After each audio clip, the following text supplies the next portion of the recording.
The sweltering Texas heat beat down mercilessly on the cracked asphalt as Emma Thompson clutched her 7-year-old daughter closer to her chest.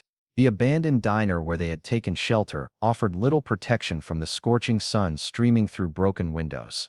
Her 12-year-old son Lucas sat hunched in the corner, his hollow cheeks and sunken eyes telling the story of 3 days without a proper meal.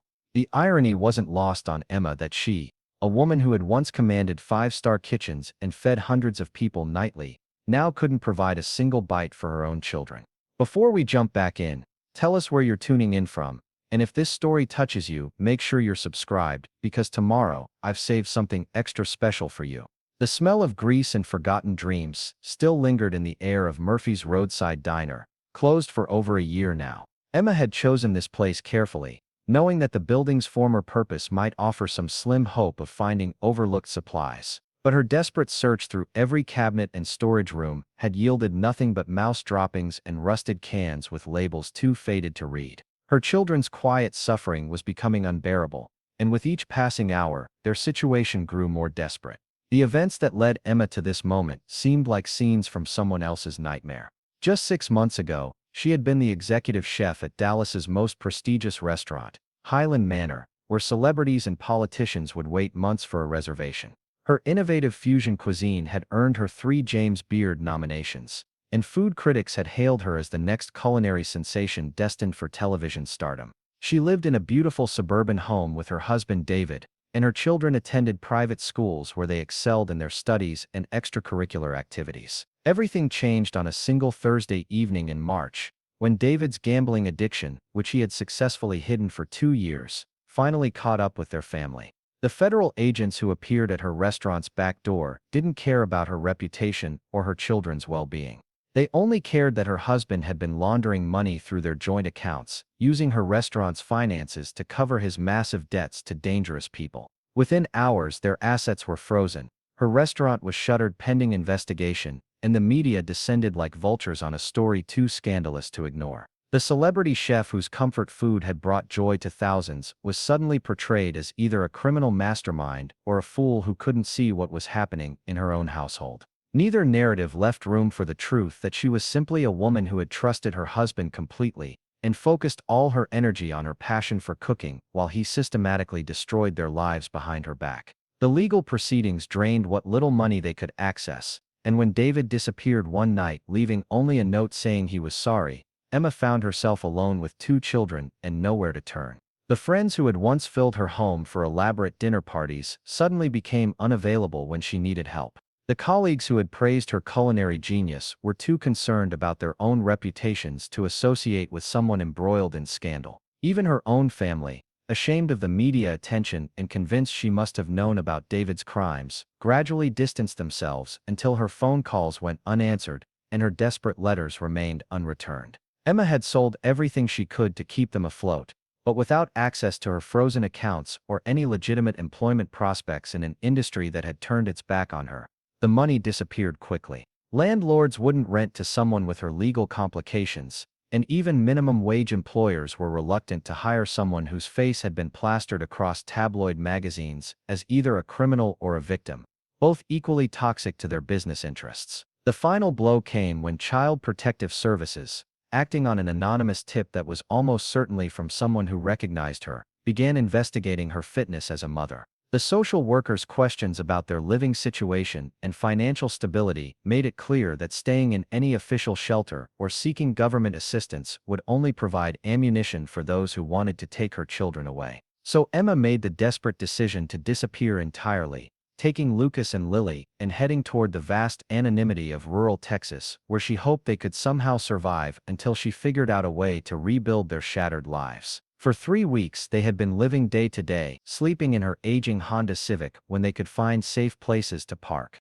seeking shelter in abandoned buildings when the Texas storms rolled through, and surviving on whatever food Emma could buy with the dwindling cash from selling her last piece of jewelry. She had tried to find work in small-town diners and cafes, but her lack of local references and inability to provide a permanent address made even the most basic employment impossible. The children had been remarkably resilient, Lucas stepping into a protective role far beyond his 12 years while Lily maintained an optimistic spirit that broke Emma's heart with its innocence. But she could see the toll their circumstances were taking on both of them. Lucas had grown quiet and watchful, constantly scanning for threats and opportunities, while Lily's natural exuberance was fading as hunger and exhaustion wore down her small body. On this particular scorching afternoon in late August, they had been without food for nearly 18 hours. Emma's last $5 had gone to a gallon of water from a gas station, recognizing that dehydration would kill them faster than starvation in this heat. She sat in the abandoned diner, watching her children try to sleep despite their empty stomachs, and wondered if the time had come to surrender to the authorities. Perhaps Lucas and Lily would be better off in foster care than slowly starving with a mother who couldn't provide for them. The sound of a massive truck engine approaching made Emma immediately alert. She moved to the broken window and peered through a gap in the boards that previous squatters had used to cover the opening. What she saw made her instinctively step back into the shadows. An enormous black pickup truck, clearly expensive and well-maintained, was pulling into the diner's cracked parking lot.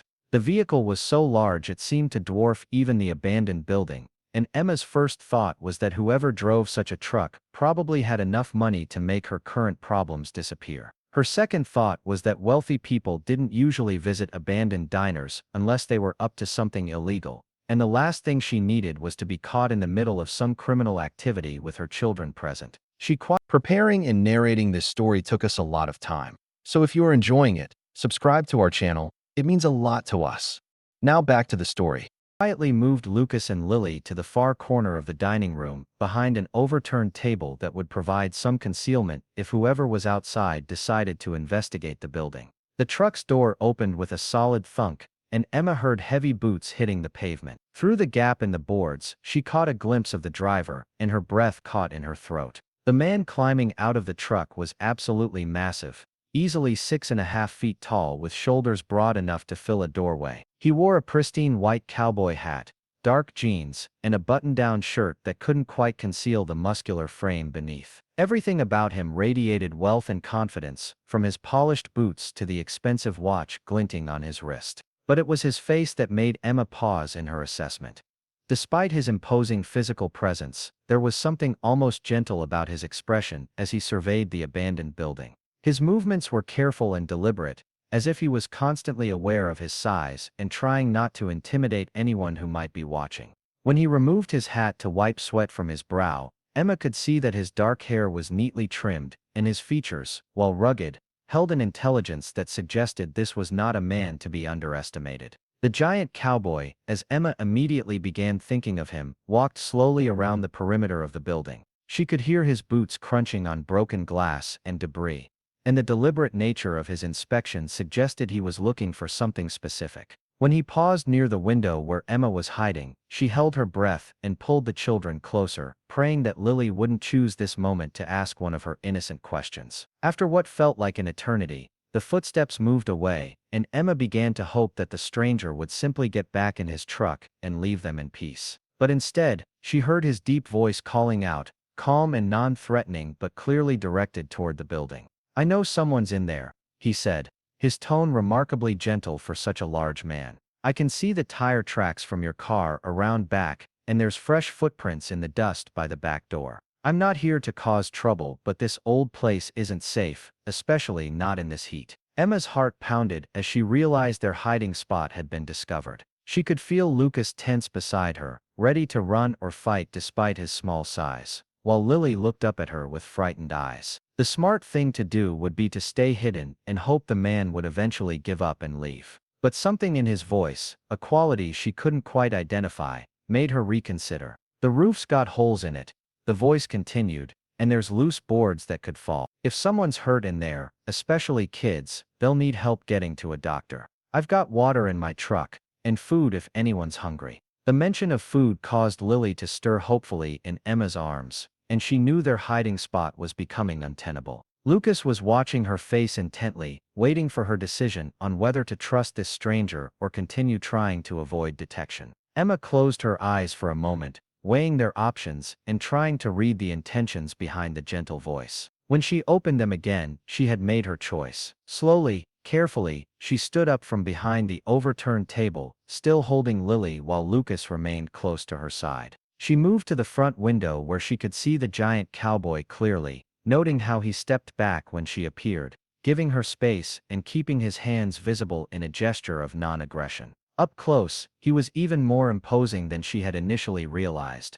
But his brown eyes held a warmth that contradicted his intimidating size. He touched the brim of his hat in a gesture that was both polite and old-fashioned, waiting for her to speak first rather than demanding explanations or asserting authority. "We're not causing any trouble," Emma said finally, her voice hoarse from thirst and exhaustion. "We'll move on if this is your property." The giant cowboy shook his head slowly. "It's not my property, ma'am, but it's not safe for families. The structure's unsound, and this heat can be dangerous without proper ventilation." He paused, seeming to choose his words carefully. "My name's Jake Morrison, and I own the Thunder Creek Ranch about 10 miles north of here. I was driving by and noticed signs that someone might be sheltering here." Emma studied his face, looking for signs of deception or hidden motives, but found only genuine concern. Still, years of being betrayed and disappointed had made her wary of trusting anyone, especially someone whose wealth and status put him in a completely different world from her current circumstances. "We appreciate your concern, Mr. Morrison,"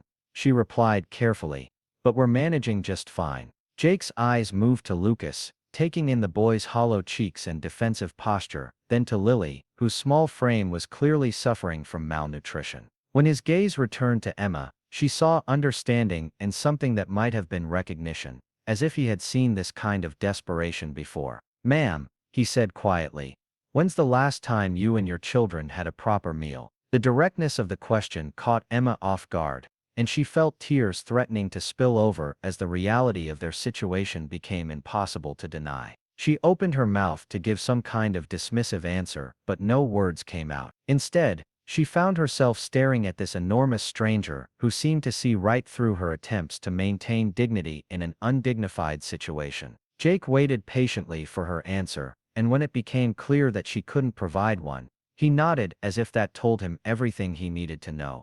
"I've got a ranch house with more bedrooms than I know what to do with," he said simply. "My housekeeper Rosa makes enough food every day to feed a small army, and she's always complaining that I don't eat enough to appreciate her cooking." Emma shook her head immediately. "Mr. Morrison, I appreciate the offer, but we can't accept charity. We're not beggars." Something shifted in Jake's expression, a flicker of what might have been pain or understanding. "Ma'am, I don't know your story, and I won't pretend to understand how you ended up here. But I do know that pride can be a luxury that parents sometimes can't afford." The truth of his words hit Emma like a physical blow, because she had been thinking the exact same thing just minutes before he arrived. She looked down at Lily, who had fallen asleep in her arms despite the heat and hunger, then at Lucas, who was trying so hard to be strong for his family that he had forgotten how to be a child. "What would you want in return?" she asked quietly, because her experience had taught her that nothing in life came without a price, especially from wealthy men who found women in vulnerable situations. Jake's answer was so unexpected that Emma thought she had misheard him. "I'd want you to cook for me," he said simply. "Rosa's been trying to retire for 2 years, but she's worried I'll starve to death without her. If you're willing to take over the kitchen, you'd be doing me a favor, not the other way around." Emma stared at him in disbelief. "You want me to cook for you?"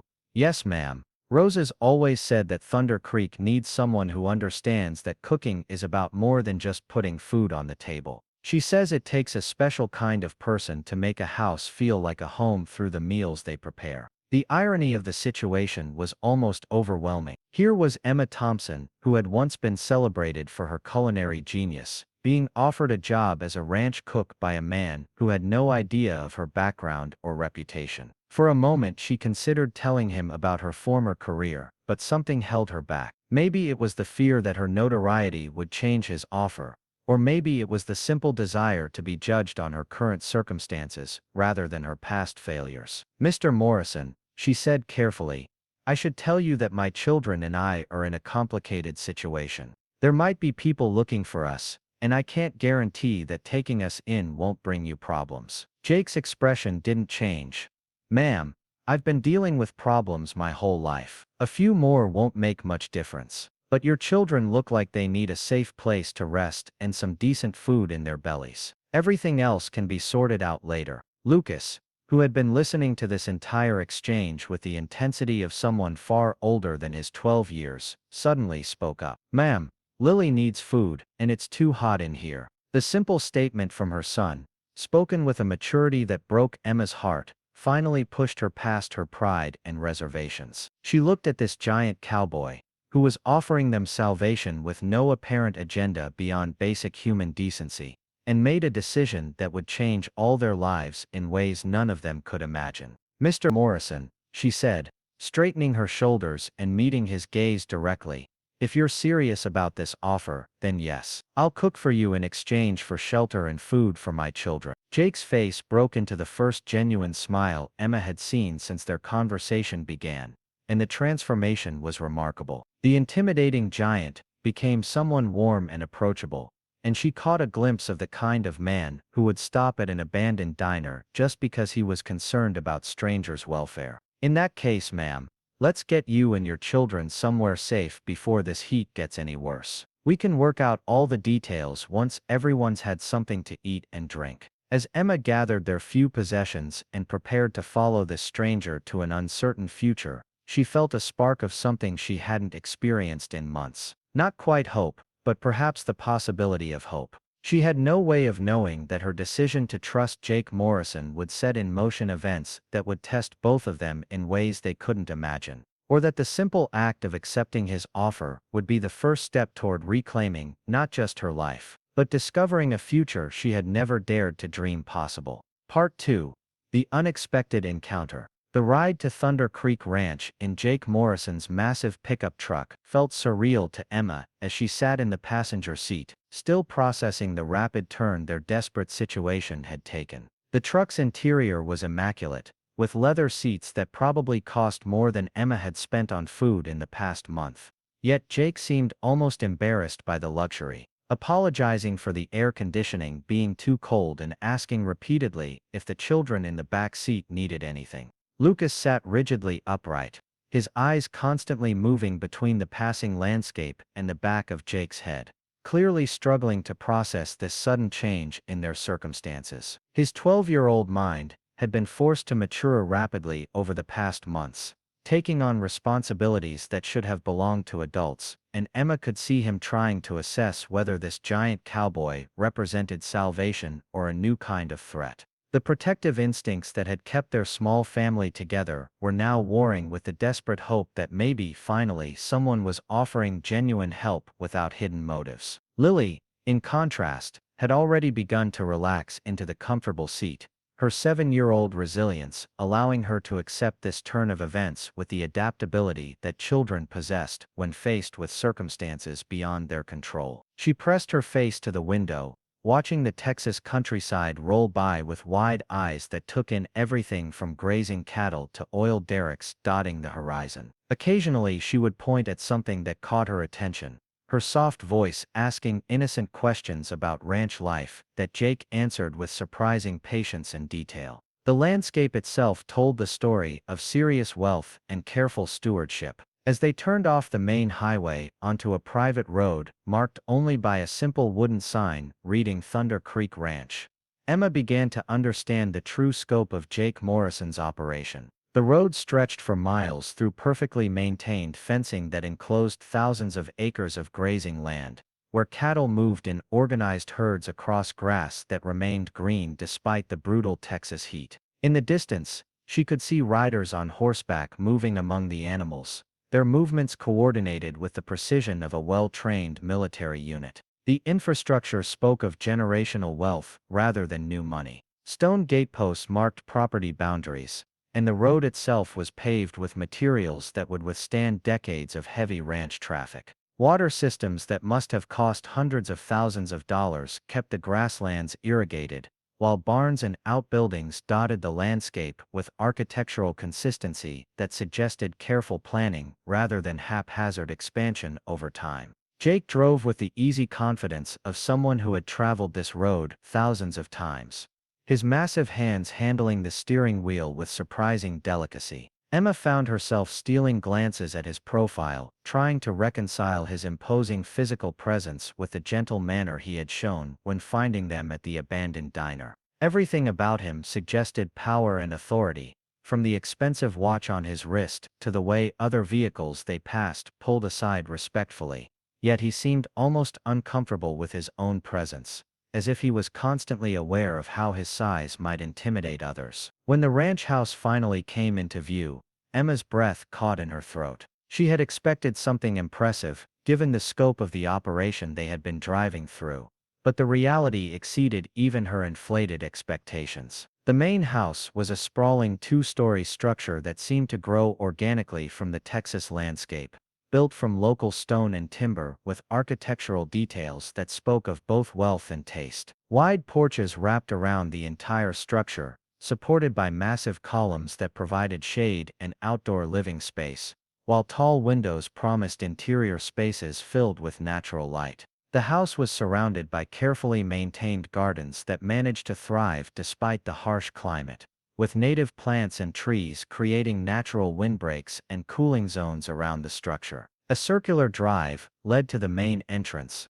where steps carved from the same stone as the house rose to a front door that could have accommodated Jake's impressive height without requiring him to duck. Everything about the property suggested not just wealth, but the kind of generational prosperity that came from wise stewardship of valuable land. As Jake parked the truck near the front entrance, Emma noticed movement at one of the windows, and within moments the front door opened to reveal a woman in her late 50s with silver-streaked dark hair pulled back in a practical bun. Her clothing was simple but well-made, and her expression as she descended the front steps was one of curiosity mixed with concern. This, Emma assumed, must be Rosa, the housekeeper Jake had mentioned, who wanted to retire but worried about leaving him to fend for himself. Rosa's eyes immediately went to the children as they climbed out of the truck, and Emma saw the older woman's expression soften with understanding and compassion. There was no judgment in her gaze as she took in their obviously desperate circumstances,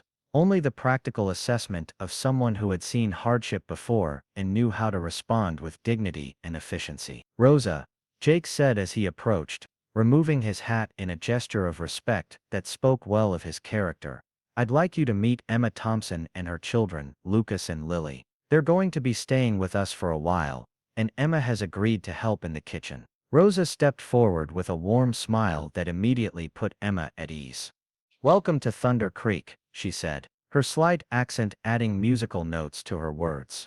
"You all look like you could use some cool drinks and a good meal. The heat today is brutal, even for those of us used to Texas summers." The woman's immediate acceptance and practical focus on their immediate needs brought tears to Emma's eyes. After months of being judged, scrutinized, and found wanting by everyone from social workers to potential employers, Rosa's simple kindness felt like a gift she didn't deserve, but desperately needed. "Thank you," Emma managed, her voice thick with emotion she was trying to suppress. "We don't want to impose, and I want you to know that I'm here to work. Whatever needs to be done in the kitchen, I'm prepared to earn our keep." Rosa's eyes sharpened with interest. "You have cooking experience?" Emma hesitated, uncertain how much of her background to reveal. "Yes, I've worked in restaurants. I understand kitchen operations and can handle meal preparation for large groups." Something in Emma's careful phrasing seemed to intrigue Rosa, but the older woman was too polite to press for details. Instead,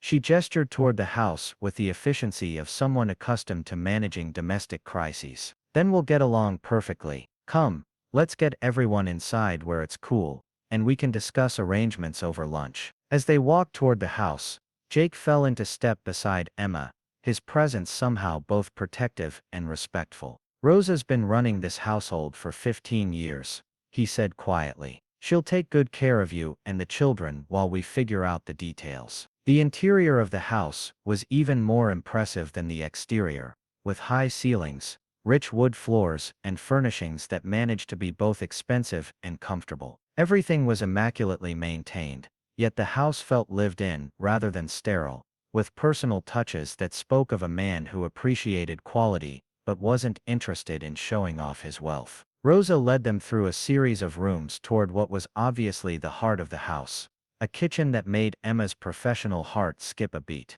The space was enormous, with commercial-grade appliances, granite countertops, and storage that could have supported a restaurant operation. Two large islands provided workspace, while windows on three sides filled the room with natural light and offered views of the surrounding ranch land. "This is incredible," Emma breathed, running her hand along one of the marble countertops and taking in the professional quality equipment. "You could feed an army in here." Jake's expression grew slightly embarrassed. The previous owner was apparently quite the entertainer. "I've never used most of this equipment, which is probably why Rosa despairs of my eating habits." Rosa snorted with amusement. "Senor Jake thinks opening a can of beans constitutes cooking. This beautiful kitchen goes to waste because he lives on sandwiches and whatever I force him to eat." The easy banter between employer and employee revealed a relationship built on mutual respect and genuine affection, which spoke well of Jake's character.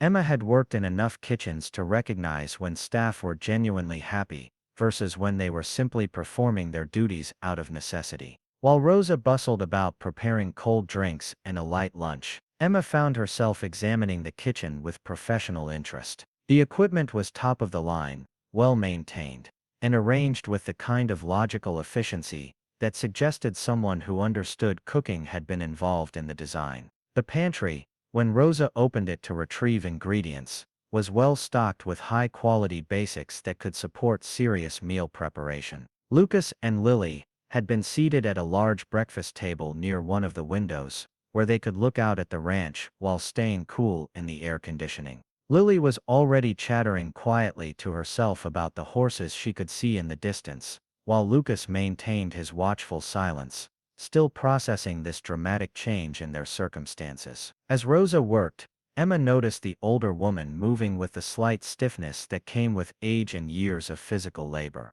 Her hands, while still capable, showed the early signs of arthritis, and she occasionally paused to stretch her back in ways that suggested chronic discomfort. It became clear why she was eager to retire, even if she worried about leaving Jake to manage on his own. "Mrs. Thompson," Rosa said as she placed glasses of ice-cold lemonade in front of the children, "tell me about your cooking experience. What kind of food do you prefer to prepare?" Emma considered her answer carefully. "I believe good cooking starts with understanding what people need from their meals. Sometimes that's comfort and familiarity. Sometimes it's nutrition for hard physical work. And sometimes it's just the pleasure of sharing something delicious with people you care about." Rosa's eyes lit up with approval. "Exactly right. Food is love made visible, my grandmother used to say." Senor Jake needs someone who understands that meals are about more than just filling empty stomachs. Jake, who had been quietly observing this exchange, looked slightly uncomfortable with being the focus of discussion. "I'm not that difficult to please," he protested mildly. "I just don't see the point of elaborate meals for one person." "Which is exactly the problem," Rosa replied with the freedom of someone who had earned the right to speak plainly. "You treat eating like a chore instead of one of life's pleasures. Maybe Mrs. Thompson can change that perspective." Emma found herself studying Jake more carefully, noting the way he seemed to shrink slightly at the mention of eating alone, as if the reminder of his solitary lifestyle was painful. There was a story there, she realized, probably connected to whatever loss had left him living alone in this enormous house designed for a family. The lunch Rosa prepared was simple but perfect for the circumstances. Cold gazpacho, fresh bread, sliced fruit, and cheese that had clearly come from local sources. As they ate, Emma watched her children begin to relax for the first time in weeks. The cool interior, the abundant food, and the obvious safety of their surroundings allowed them to drop their guards slightly, and she saw glimpses of the happy children they had been before their world fell apart. Jake ate with the mechanical efficiency of someone who viewed meals as fuel rather than pleasure, confirming Rosa's earlier comments about his attitude toward food. But Emma noticed that he seemed to take genuine satisfaction in watching the children enjoy their meal, his stern expression softening as Lily giggled at something Lucas whispered to her.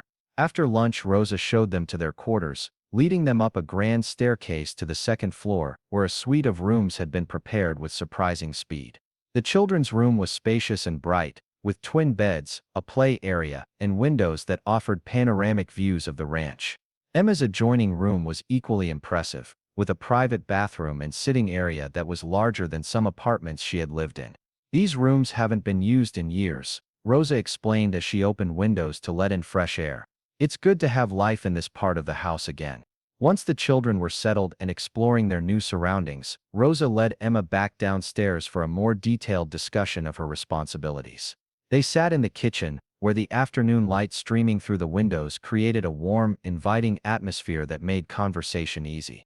"I want to be honest with you," Rosa began, her hands wrapped around a cup of coffee. "Senor Jake is a good man, but he's been alone too long.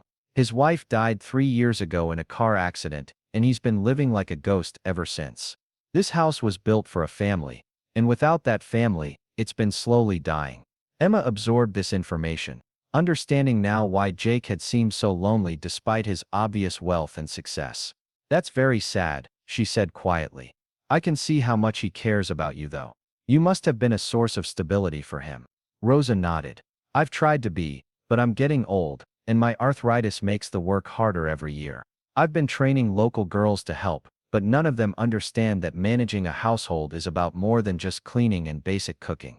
Senor Jake needs someone who can bring warmth back to this place." The weight of expectation in Rosa's words was clear, and Emma felt a moment of panic at the thought that this woman was looking for more than just kitchen help. "Rosa, I should tell you that my situation is complicated. I'm grateful for this opportunity, but I can't promise anything beyond doing my best in the kitchen." The older woman studied Emma's face with shrewd eyes that had clearly seen their share of human drama. "We all have complicated situations, Mia. What matters is what we do with the chances we're given to start over." Their conversation was interrupted by Jake's return from whatever ranch business had called him away. He appeared in the kitchen doorway, his hat in his hands and his expression slightly uncertain, as if he wasn't sure of his welcome in his own house. "I hope everyone's getting settled in," he said, his eyes moving between Emma and Rosa. "Is there anything you need, any questions about how things work around here?" Emma stood, recognizing that this was the moment to establish the professional nature of their arrangement. "Mr. Morrison, I'd like to discuss my responsibilities and schedule. When would you prefer to have meals served, and are there any dietary restrictions or preferences I should know about?" Jake looked surprised by her businesslike approach.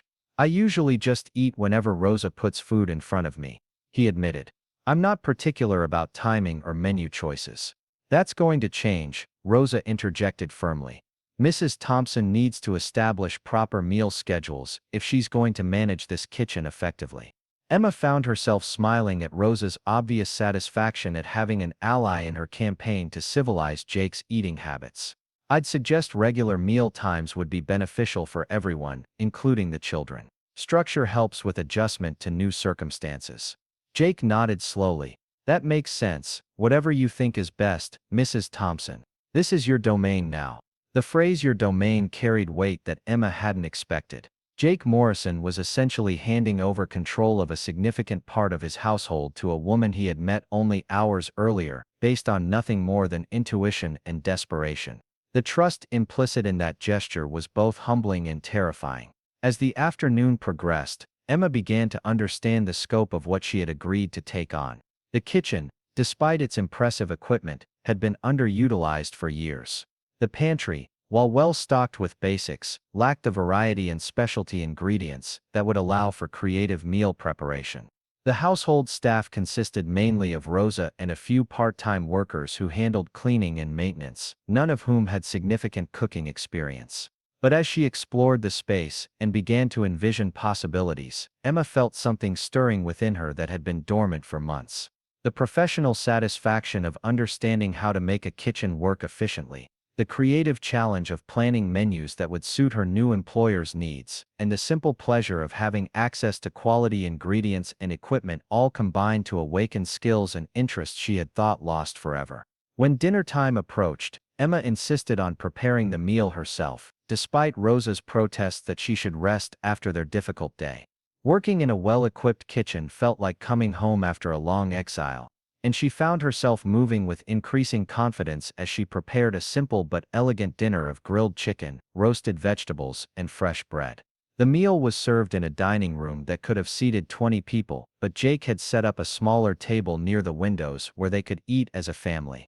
The children, clean and rested after their afternoon exploring the house, chatted quietly about everything they had seen, while Jake listened with genuine interest to their observations about ranch life. Emma watched this interaction with growing amazement. Despite his imposing size and obvious wealth, Jake Morrison was proving to be exactly what he had seemed at the abandoned diner. A fundamentally decent man who had stopped to help strangers simply because it was the right thing to do. The cynicism that months of betrayal and disappointment had bred in her began to crack slightly as she observed his patient answers to Lily's endless questions and his respectful attention to Lucas's more serious observations. After dinner, as Rosa helped the children prepare for bed, Emma found herself alone with Jake in the kitchen, cleaning up from the meal. The comfortable silence that developed as they worked together was broken when Jake suddenly spoke. "Mrs. Thompson," he said, his voice carrying an unusual note of uncertainty. "I want you to know that this arrangement doesn't have to be permanent if it doesn't work out for you and your children. I understand that people in difficult situations sometimes need time to figure out their next steps." Emma paused in her dishwashing, struck by his consideration for her autonomy, even when offering help. "Mr. Morrison, I appreciate that, but I want you to know that I take commitments seriously. If I'm here to do the job properly." Jake nodded, seeming relieved by her response. "In that case, I hope you'll feel comfortable making any changes you think would improve the kitchen operations. Rosa's been wanting to update some of the equipment and reorganize the storage, but I never knew enough about cooking to make good decisions." The conversation was interrupted by the sound of children's laughter from upstairs, followed by Rosa's voice gently encouraging them to settle down for sleep. It was such a normal domestic sound that Emma felt tears spring to her eyes. For the first time in months, her children were safe, fed, and happy enough to laugh. "Thank you," she said quietly, her voice thick with emotion she was trying to control. "You have no idea what this means to us." Jake's expression grew uncomfortable with her gratitude. "Mrs. Thompson, I'm the one who should be grateful. This house has been too quiet for too long." As Emma made her way upstairs to check on her children before settling into her own room, she reflected on the extraordinary turn their desperate situation had taken. Less than 12 hours ago, they had been facing the very real possibility of starvation in an abandoned building. Now they were safe in a beautiful home, with full stomachs and the promise of stability for the first time in months. But as she tucked Lucas and Lily into their comfortable beds and listened to their excited whispers about horses and cowboys and the adventures they hoped to have, Emma reminded herself that this situation, however wonderful it seemed, was still temporary. Jake Morrison was being generous now, but generosity could be withdrawn, and she had learned the hard way that depending too heavily on other people's kindness was a luxury she couldn't afford. Still, as she fell asleep in a real bed for the first time in weeks, Emma allowed herself to hope that maybe, just maybe, this chance encounter with a giant cowboy might lead to something more permanent than another temporary refuge from the storms that had been battering her family. Part 3. The reluctant offer. Emma woke before dawn to the sound of roosters crowing and the distant lowing of cattle, sounds that seemed to come from another world compared to the urban environments where she had spent most of her adult life. For a moment, she lay in the comfortable bed, disoriented by the absence of fear that had become her constant companion over the past months. The realization that her children were safe and fed in rooms just down the hall brought a wave of relief so intense it was almost overwhelming. The house was still quiet as she made her way downstairs, drawn by her internal clock and professional instincts toward the kitchen where the day's work would begin. She found Rosa already there, moving slowly but efficiently as she prepared coffee and began assembling ingredients for breakfast. The older woman looked up with a welcoming smile that held none of the wariness Emma had learned to expect from people assessing her fitness for employment. "You're an early riser," Rosa observed approvingly. "Good. The men will be coming in from the first round of chores within the hour, and they expect substantial breakfasts to fuel their work." Emma moved naturally into the workflow, assessing what needed to be done, and beginning to organize ingredients with the efficiency that came from years of professional kitchen experience. "How many people typically eat breakfast here?" "It varies," Rosa replied, handing Emma a large mixing bowl. "Senor Jake, of course. Plus Samuel the foreman, and usually 3 or 4 ranch hands depending on the season and what work needs to be done." During roundup or breeding season, it can be 8 or 10 men who need feeding. The prospect of cooking for a group of working cowboys should have been intimidating, but Emma found herself energized by the challenge. This was familiar territory, the kind of volume cooking she had mastered during her restaurant career, and she began mentally planning menus that would satisfy hungry men engaged in physical labor while staying within reasonable budget constraints. As they worked together, Emma began to understand the rhythm of the household and Rosa's role in maintaining it. The older woman was clearly the unofficial manager of all domestic operations, coordinating everything from meal preparation to laundry schedules with the efficiency of someone who had been doing the job for decades. But Emma could also see the strain that maintaining such a large household was placing on Rosa's aging body, and she understood why the woman was eager to train a replacement. The first test of Emma's abilities came when Jake appeared in the kitchen as the sun was beginning to rise, already dressed for ranch work and clearly expecting nothing more than the quick functional breakfast that had apparently become his routine. His surprise when he saw the array of food Emma had prepared was evident in his expression, and he paused uncertainly in the doorway as if unsure whether he was welcome at his own table. Emma had prepared what she considered a proper ranch breakfast: fluffy scrambled eggs, thick-cut bacon, golden pancakes, fresh fruit and biscuits that were still warm from the oven. The spread was substantial but not elaborate, designed to provide the kind of sustained energy that men engaged in physical labor would need throughout the morning. "Mrs. Thompson," Jake said hesitantly, "this looks wonderful, but you didn't need to go to so much trouble. I usually just grab coffee and a piece of toast." Rosa made a sound of disgust, "which is exactly why you're too thin and have no energy by mid-morning. Sit down and eat a proper breakfast for once." Emma watched with interest as Jake obediently took his seat, clearly accustomed to following Rosa's directives when it came to domestic matters. But she could see his discomfort with being the focus of such attention, as if he had forgotten how to accept care from others, or felt guilty about enjoying pleasures that he believed he didn't deserve. The arrival of the ranch hands provided a welcome distraction from Jake's obvious discomfort with elaborate meal service. Samuel Porter, the foreman, was a weathered man in his 60s who carried himself with the confidence of someone who had earned his position through decades of hard work and practical knowledge. The three cowboys who accompanied him were younger, ranging from early 20s to mid-30s, all bearing the lean, tough appearance of men who spent their lives outdoors engaged in physical labor. Their initial reaction to finding a spread worthy of a hotel restaurant instead of the usual quick breakfast was one of surprise, followed quickly by appreciation. Working men, Emma knew, were rarely unappreciative of good food, especially when their usual fare consisted of whatever could be prepared quickly and consumed even faster. "Ma'am," Samuel said, removing his hat respectfully as he addressed Emma, "this is quite a feast you've prepared. We're not used to such hospitality." Emma smiled, finding herself relaxing as she observed the men's genuine appreciation for her efforts.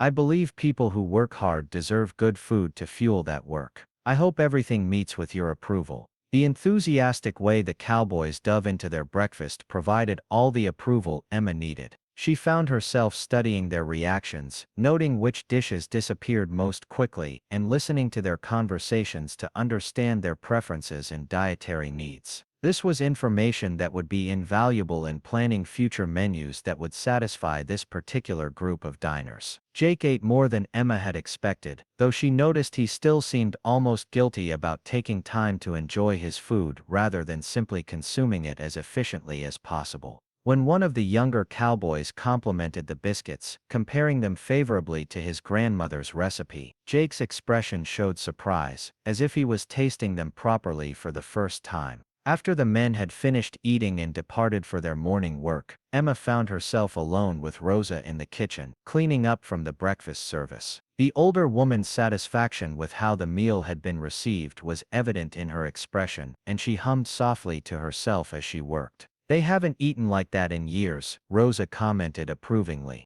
"Usually they grab whatever they can and run. You made them slow down and actually taste their food." Emma felt a flush of professional pride at Rosa's assessment. Good food should be savored, not just consumed. "It sounds like they've been treating meals as a necessary chore rather than a pleasure. Senor Jake especially," Rosa agreed sadly.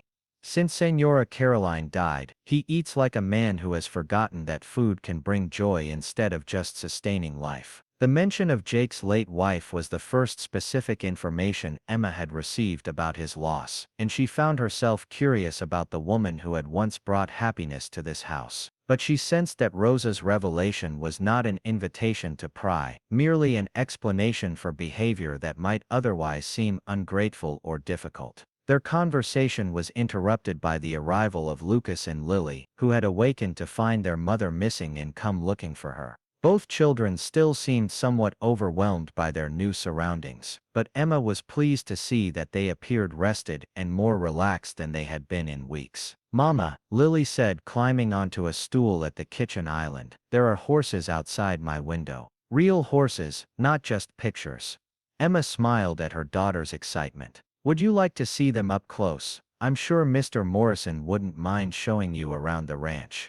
"Can we, Mama? Can we really?" Lily's enthusiasm was infectious, and even Lucas looked interested despite his attempts to maintain the serious demeanor he had adopted since their troubles began. Rosa, who had been listening to this exchange with obvious pleasure, intervened with a suggestion. "Why don't I take them down to the stables after breakfast? Miguel is working with some of the gentler horses this morning, and he loves showing them off to visitors." The plan was agreeable to everyone, and Emma found herself with a brief respite from parental duties for the first time in months. Rosa prepared a simple breakfast for the children, chattering with them about ranch life and answering Lily's endless questions with the patience of someone who genuinely enjoyed young company. While they ate, Emma began planning the day's meals, consulting with Rosa about typical preferences and dietary restrictions among the regular diners. The process of menu planning felt wonderfully familiar, engaging the professional skills that had been dormant for too long while requiring her to adapt to a completely different style of cooking than she had practiced in her restaurant career. "The men prefer hearty, straightforward food," Rosa explained as they discussed lunch options. "Nothing too fancy or exotic, but they appreciate quality ingredients and proper preparation. Senor Jake is less particular, but he's been eating so poorly that almost anything nutritious would be an improvement." Emma nodded, understanding that her role here would be quite different from her previous career. Instead of creating innovative cuisine for sophisticated diners, she would be providing comfort food and proper nutrition for people engaged in physically demanding work. It was a challenge that appealed to her in ways she hadn't expected, requiring different skills but offering the satisfaction of feeding people who genuinely needed and appreciated good food. As the morning progressed, Emma began to understand the broader dynamics of life at Thunder Creek Ranch. The operation was clearly successful and well managed, with Jake taking an active role in day-to-day operations despite his obvious wealth. She could see him through the kitchen windows, working alongside his men with the kind of hands-on involvement that spoke of genuine commitment to the ranch rather than mere ownership. The house itself, despite its grandeur, was designed for functionality as well as beauty. The kitchen's commercial-grade equipment made sense when viewed as the heart of an operation that needed to feed substantial numbers of people on a regular basis. The dining room could accommodate larger groups during busy seasons, and the overall layout suggested a home designed for hospitality and community rather than isolated luxury. When Rosa returned from the stables with Lucas and Lily, both children were chattering excitedly about everything they had seen. Lucas, in particular, seemed captivated by the horses, asking detailed questions about their care and training that suggested a genuine interest beyond mere novelty. "Miguel says I could learn to ride if Mama says it's okay," he reported hopefully. "He has a horse named Patience who's very gentle with beginners." Emma felt a moment of parental anxiety at the thought of her son on horseback, but she recognized that this interest might be exactly what Lucas needed to begin healing from the trauma of their recent experiences. "We'll see," she said diplomatically. "First, we need to settle in and understand how things work around here." The afternoon brought new challenges as Emma began preparing dinner for what Rosa warned would be a larger group. Jake's brother Richard was arriving from Dallas with his family, making an unexpected visit that would require accommodation for 2 adults and 3 teenage children. The prospect of cooking for people she had never met, particularly family members who might be skeptical of their unusual living arrangement, was daunting. "Don't worry about Richard and Susan," Rosa advised as they planned the expanded meal. "They're good people, even if they sometimes don't understand Senor Jake's choices. The children are well behaved, and they'll appreciate good food as much as anyone." Emma threw herself into the dinner preparations with the intensity that had once made her reputation in professional kitchens. She planned a menu that would be impressive without being pretentious: roasted beef with herbs, garlic mashed potatoes, green beans with almonds, fresh bread, and a dessert that would satisfy both adults and teenagers. As she worked, Emma found herself thinking about the strange turn her life had taken. Less than 48 hours ago, she had been facing the possibility of losing her children to authorities who questioned her fitness as a mother. Now she was preparing dinner for a wealthy rancher's family, working in a kitchen that most professional chefs would envy, with her own children safe and happy upstairs. The transformation felt too dramatic to be real, too positive to be sustainable.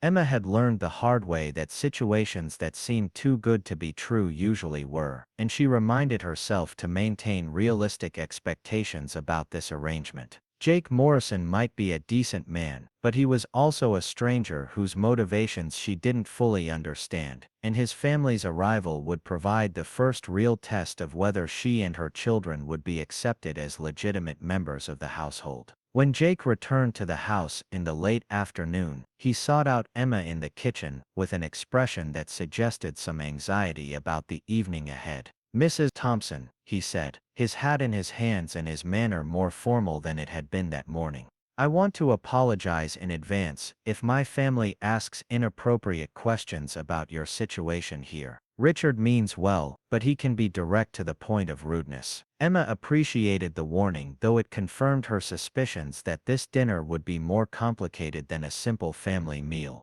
"I understand, Mr. Morrison. I'll do my best to make a good impression." Jake's expression grew uncomfortable. "It's not about making impressions. You and your children belong here now, and anyone who suggests otherwise will answer to me." The fierceness in his voice surprised Emma, and she found herself studying his face more carefully. Despite his gentle manner, there was clearly steel beneath Jake Morrison's surface, and the protective instinct he was displaying toward her family was both touching and slightly overwhelming. "I appreciate that," she said quietly, "but I also understand that your family might have legitimate concerns about strangers living in your home. I won't take offense at reasonable questions."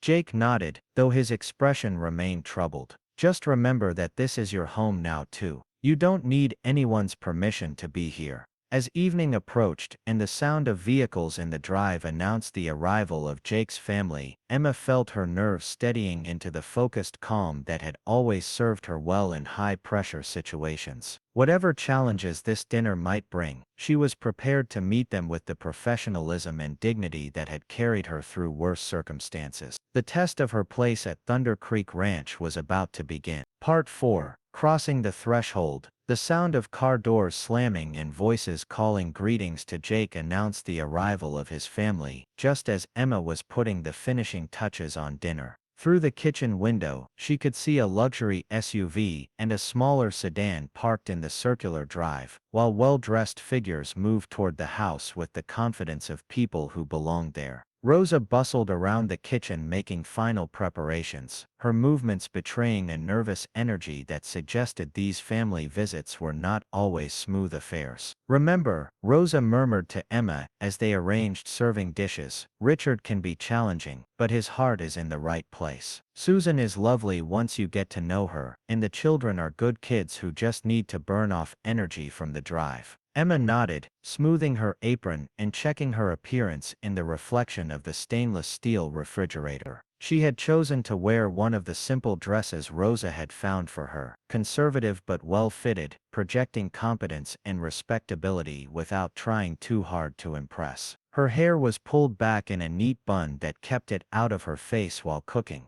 and she had applied just enough makeup to look professional without appearing overdressed for her role. The voices in the front hall grew louder as Jake welcomed his family, and Emma could distinguish at least two adult voices along with the higher tones of teenage conversation. The dynamics were immediately apparent even from a distance, with one male voice dominating the discussion in tones that suggested someone accustomed to being the center of attention and having his opinions heard and respected. When Jake appeared in the kitchen doorway with his family in tow, Emma had her first clear look at the people whose approval might determine her future at Thunder Creek Ranch. Richard Morrison was clearly Jake's brother, sharing the same basic bone structure and coloring, but where Jake was massive and somewhat gentle in his demeanor, Richard was lean and sharp-edged, with the kind of aggressive confidence that came from success in competitive environments. Susan Morrison was an elegant woman in her early 40s, impeccably dressed in casual clothes that probably cost more than Emma's monthly rent in her former life. Her blonde hair was professionally styled, her makeup perfect despite the long drive, and her jewelry was understated but clearly expensive. She carried herself with the assurance of someone who had never doubted her place in the world or her right to judge others. Part 3.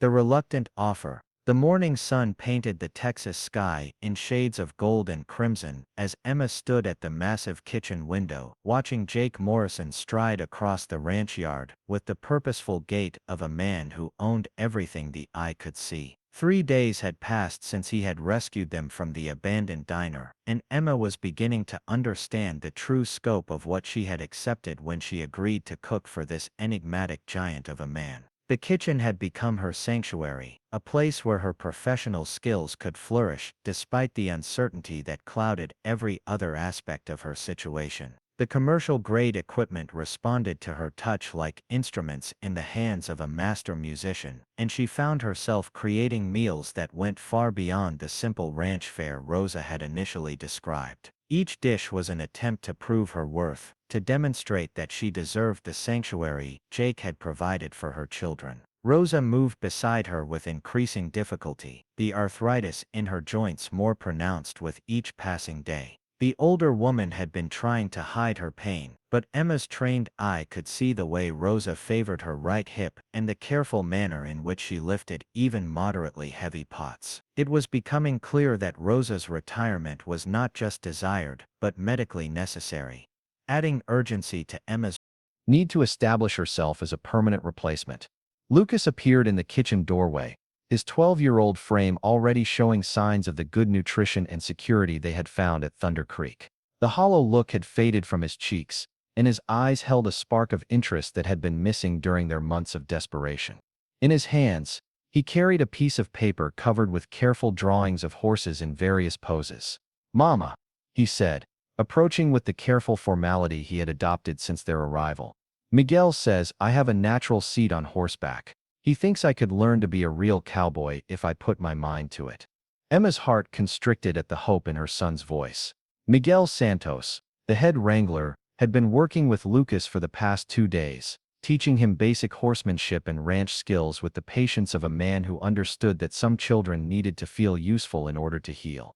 The transformation in Lucas was remarkable, but it also made Emma acutely aware of how precarious their situation remained. "That's wonderful, sweetheart," she replied, examining his drawings with genuine admiration.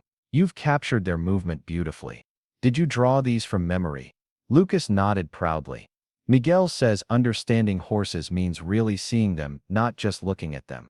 He taught me to notice how they hold their heads when they're listening, and how their ears move when they're thinking about something." The depth of observation in her son's artwork revealed an intelligence and sensitivity that had been overshadowed by their survival struggles. Emma realized that Thunder Creek Ranch was offering her children something she could never have provided on her own: the space and security to discover their own interests and talents without the constant pressure of mere survival. The sound of heavy boots on the back porch announced Jake's arrival for the mid-morning coffee break that had become part of their daily routine. Emma had instituted these brief respites after noticing that the ranch hands worked from dawn until dusk with minimal breaks, surviving on determination and whatever energy they could derive from hurried meals. The coffee breaks had become popular with the men, who appreciated both the refreshment and the opportunity to discuss the day's work in a comfortable environment. Jake entered the kitchen with his usual careful deference, removing his hat and nodding respectfully to both Emma and Rosa before pouring himself coffee from the pot that was always kept fresh and ready. His clothes bore the dust and sweat of serious physical labor, and Emma noticed that despite his obvious wealth, he worked alongside his men rather than simply supervising from a distance. "Mrs. Thompson," he said, settling into one of the chairs at the large kitchen table, "I've been thinking about the upcoming cattle drive to market. We'll be moving about 500 head to the railroad in Amarillo, which means feeding a crew of 12 men for 6 days on the trail." Emma's pulse quickened with professional interest. Trail cooking was a specialized skill that required careful planning and the ability to prepare substantial meals with limited equipment and supplies. It was also a test that would demonstrate her value to the ranch operation in ways that went beyond simple household cooking. "How many meals are we talking about?" she asked, already beginning to calculate quantities and logistics in her mind. "3 full meals a day, plus coffee and snacks for the men who ride night watch," Jake replied. "The chuck wagon is well equipped, but it's challenging work. Rosa has been doing it for years." But he glanced at the older woman with concern evident in his expression. Rosa straightened with visible effort, pride warring with practical reality in her weathered features. "I can still manage a cattle drive," she insisted, though her voice lacked its usual conviction. Emma could see the conflict playing out between Jake's respect for Rosa's experience and his genuine concern for her physical well-being. The situation required delicate handling, a way to offer assistance without undermining Rosa's dignity or suggesting that she was no longer capable of fulfilling her responsibilities. "Perhaps we could work together," Emma suggested carefully. "I could handle the heavy lifting and equipment management while you supervise the meal planning and preparation. Your experience would be invaluable for someone who has never cooked on the trail." Rosa's relief was evident, though she attempted to maintain her prideful facade. "It would be good to have help with the lifting," she admitted grudgingly. "And there are tricks to trail cooking that take years to learn properly." Jake's gratitude was apparent in the way his stern expression softened as he looked at Emma. "That would be a tremendous help. The drive is scheduled to begin next Monday, which gives us less than a week to prepare." The timeline was challenging but manageable, and Emma found herself energized by the prospect of proving herself in this new arena. Trail cooking would require every skill she had developed during her professional career, adapted to conditions far more primitive than any restaurant kitchen she had ever managed. "What about the children?" Lucas asked suddenly, his voice tight with anxiety that revealed how deeply he feared being separated from his mother again. Emma's heart ached at the worry in her son's voice. The cattle drive would mean 6 days away from Thunder Creek, 6 days when her children would be left in the care of others while she traveled across the Texas landscape with a group of cowboys she barely knew. The professional opportunity was important, but not at the cost of her children's security. Jake seemed to understand the dilemma immediately. "Rosa will be here to supervise the household staff and look after Lucas and Lily," he said. "They'll be completely safe, and Miguel has already volunteered to continue working with Lucas on his horsemanship while we're gone. We'll take good care of them," Rosa added firmly. "The children will be part of the family while you're away." The casual use of the word family sent a flutter of emotion through Emma's chest. Over the past 3 days, she had watched her children begin to integrate into the rhythms of ranch life with a naturalness that both pleased and frightened her. They were putting down roots here, developing attachments and expectations that could be devastating if their situation changed suddenly. Lily burst into the kitchen at that moment, her 7-year-old energy filling the room as she practically vibrated with excitement. Her hands and clothes bore evidence of her morning activities, which had apparently involved helping with the chicken coop and vegetable garden under Rosa's supervision. "Mama, Mama," she exclaimed, rushing to Emma's side. "The chickens laid 6 eggs this morning, and Rosa says I can help make them into lunch if I'm very careful with the cracking." Emma smoothed her daughter's hair with hands that trembled slightly at the pure joy in Lily's voice. When was the last time her youngest child had been excited about something as simple as cracking eggs? The months of uncertainty and fear had stolen so much innocence from both her children, and seeing it return was almost more painful than its absence had been. "That sounds wonderful, sweetheart," Emma replied, her voice thick with emotion she was struggling to control. "Did you thank Rosa for teaching you?" Lily nodded enthusiastically before launching into a detailed description of everything she had learned about chicken care and egg collection. Her chatter filled the kitchen with the kind of domestic warmth that Emma hadn't experienced since their old life had been destroyed. And she noticed Jake listening with the absorbed attention of someone who had forgotten what it was like to have children's voices in his home. The afternoon brought unexpected visitors in the form of Dr. Patricia Hayes and Sheriff Tom Bradley, both arriving separately but within minutes of each other. Emma's blood turned cold at the sight of law enforcement, her mind immediately jumping to the worst-case scenarios that had haunted her since they began running from their problems in Dallas. Dr. Hayes was a woman in her 50s with graying brown hair and the competent manner of someone accustomed to handling rural medical emergencies. She carried a traditional black bag and moved with the efficiency of someone whose time was valuable and limited. Sheriff Bradley was younger, perhaps 40, with the lean build and watchful eyes of a man who took his responsibilities seriously but approached them with fairness rather than aggression. "Jake," Dr. Hayes called as she approached the house.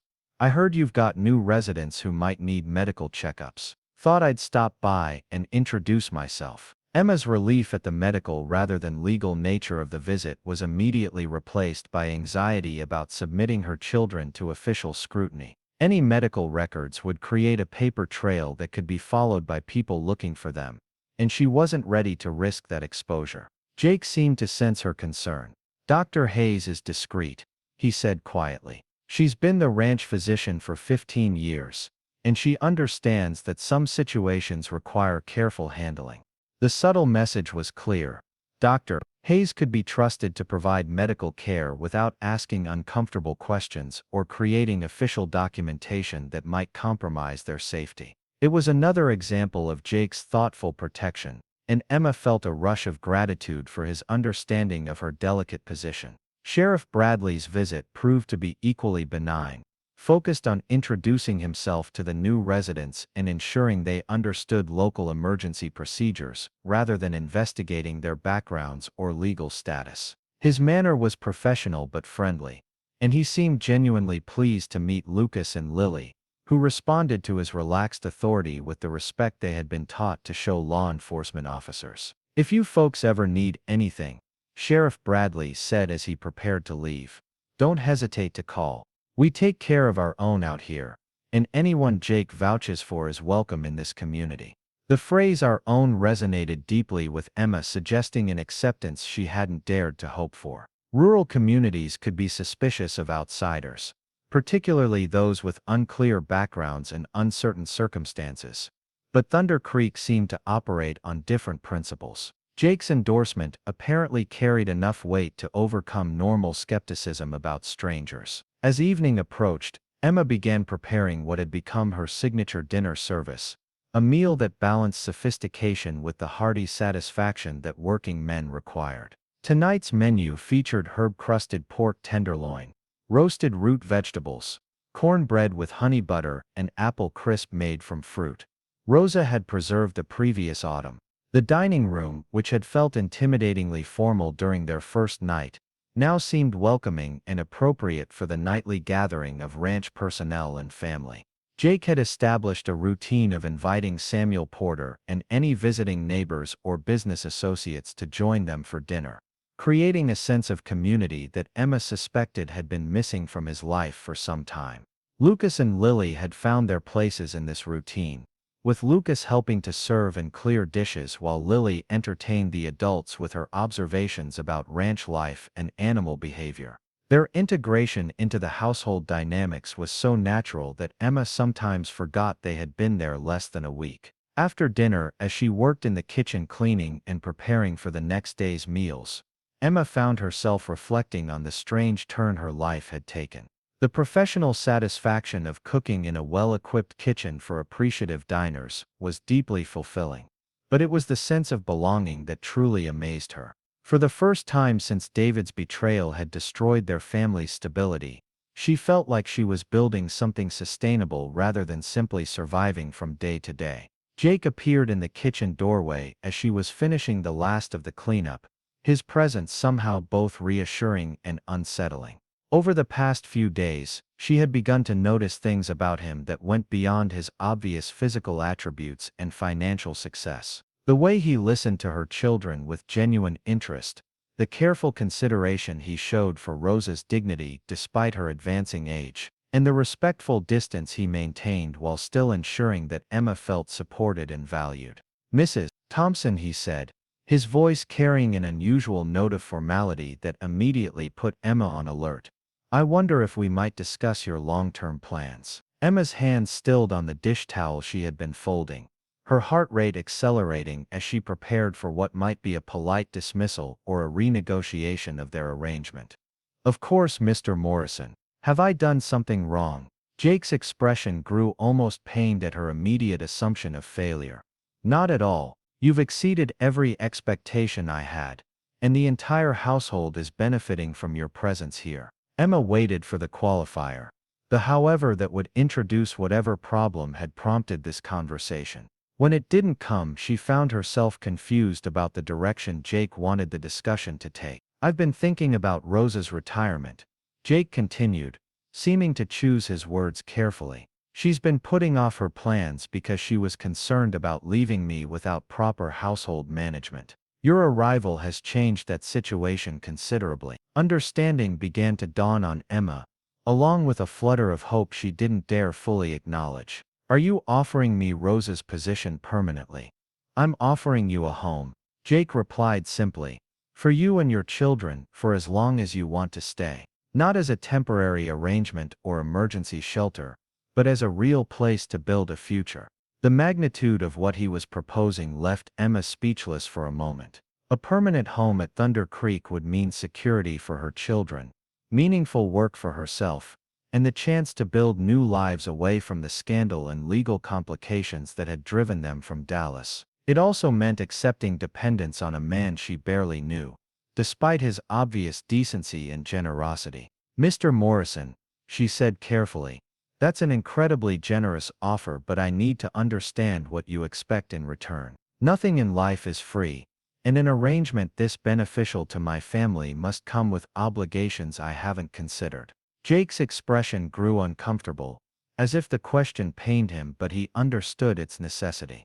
"I expect you to continue managing the kitchen and household staff as you've been doing.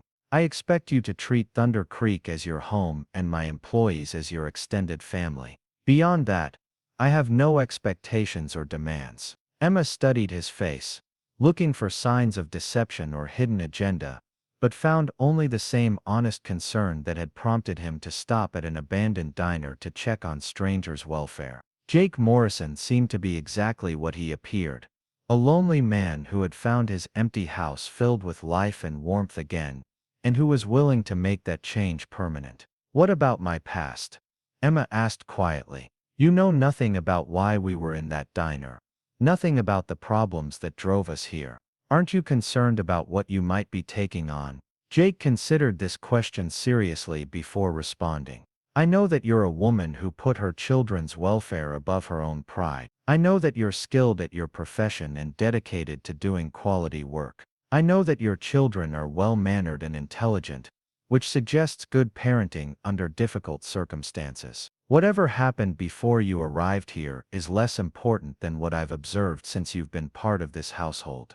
The simple acceptance in his words brought tears to Emma's eyes. After months of being judged for her husband's crimes and her own supposed failures, Jake's willingness to evaluate her based on present actions rather than past circumstances felt like an incredible gift. "There's something else," Jake continued, his voice dropping to a more personal register. "This house was built for a family, and it's been empty too long.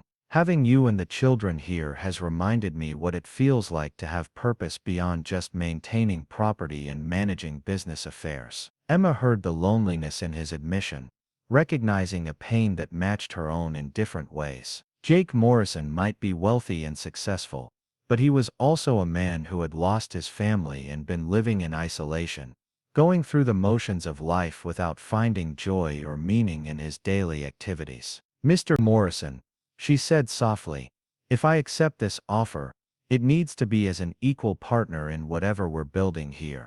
Not as someone accepting charity or filling a void in your life. I won't be a replacement for what you've lost. And my children won't be substitutes for the family you should have had. Jake nodded immediately, seeming to understand and respect the boundaries she was establishing. I wouldn't want that kind of arrangement. What I'm proposing is a fresh start for all of us. Building something new rather than trying to recreate what's been lost. Emma took a deep breath, knowing that her next words would determine the direction of her family's future. Then yes, Mr. Morrison. We would be honored to make Thunder Creek Ranch our permanent home. The smile that transformed Jake's usually serious expression was radiant, revealing the man he might have been before loss and loneliness had shaped his careful, controlled demeanor. In that case, he said, I think it's time you started calling me Jake. Part 4. Testing and proving. The cattle drive preparations consumed the following week with an intensity that reminded Emma of the controlled chaos of a high-end restaurant during peak service. Every aspect of the journey required careful planning, from the route and timing to the specialized equipment needed to feed 12 hard-working cowboys for 6 days on the open range. Emma threw herself into the logistics with the same meticulous attention to detail that had once earned her acclaim in Dallas's most demanding kitchens. The chuck wagon itself was a marvel of practical engineering, custom-built to serve as a mobile kitchen capable of producing substantial meals under primitive conditions. The wagon box contained storage for dry goods, cooking utensils and specialized equipment, while the hinged tailgate folded down to create a work surface for food preparation. A water barrel and coffee pot were permanently mounted, and the entire apparatus was designed to be operated by 1 or 2 people working in efficient coordination. Rosa spent hours teaching Emma the secrets of trail cooking, demonstrating techniques that had been passed down through generations of ranch cooks who understood that hungry cowboys could become dangerous cowboys if not properly fed. The art lay in creating satisfying, nutritious meals using ingredients that could survive days without refrigeration, while working with equipment that bore little resemblance to modern kitchen conveniences. The most important thing, Rosa explained as they practiced setting up the portable cooking area, is timing. Everything must be ready when the men finish their work, because tired cowboys will not wait patiently for delayed meals. You must think ahead, prepare what you can in advance, and always have coffee ready no matter what else might go wrong. Emma absorbed these lessons with the intensity of someone whose future depended on mastering skills that were completely outside her previous experience. Restaurant cooking, even under pressure, had always involved controlled environments with predictable equipment and readily available supplies. Trail cooking required improvisation, adaptability, and the ability to create substantial meals while dealing with weather, equipment failures, and the constant movement of both the herd and the cooking operation.